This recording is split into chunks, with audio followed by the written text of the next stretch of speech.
Hey everyone, welcome back to FantasyGleam.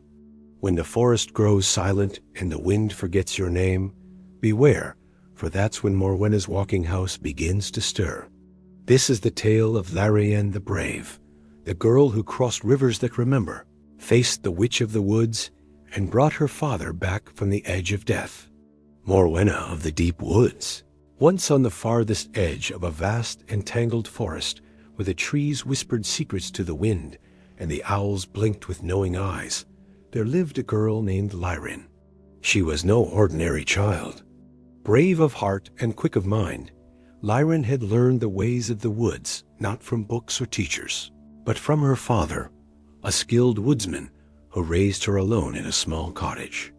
You track better than a wolf, Lyraen. That's because wolves never had you to teach them. They had each other and little else, but they were happy. But the forest, for all its beauty, held a darkness at its core, and when the first frost fell, that darkness came knocking. It began with a shiver in her father's hands. Then came the coughing, deep, rattling, and dry.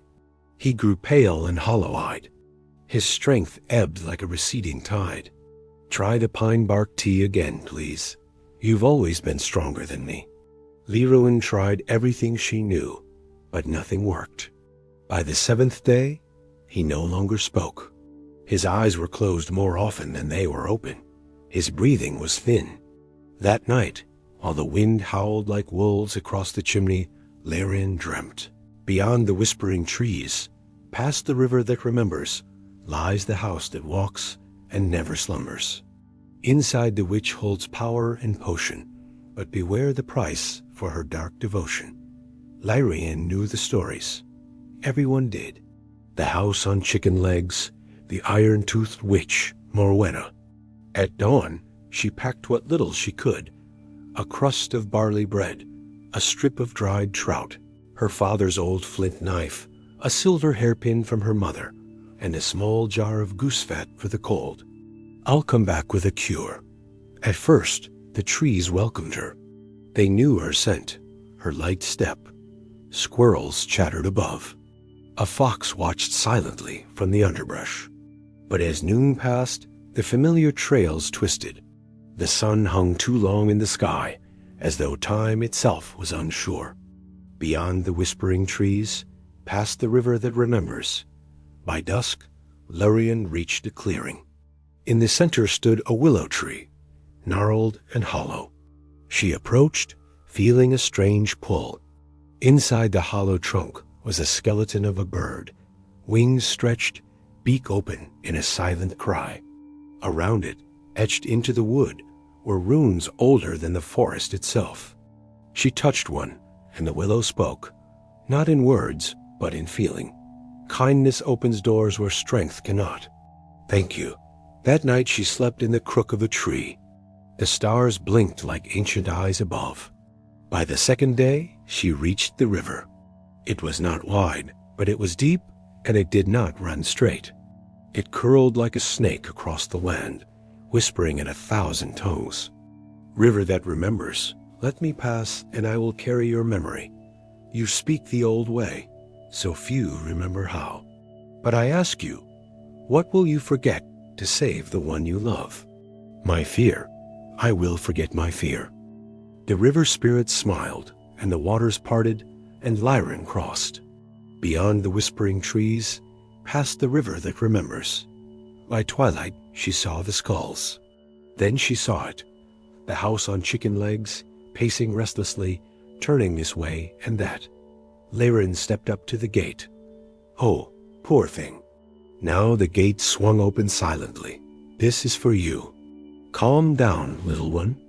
You've come far, and soon you'll meet the mistress. Be clever, little girl, and generous.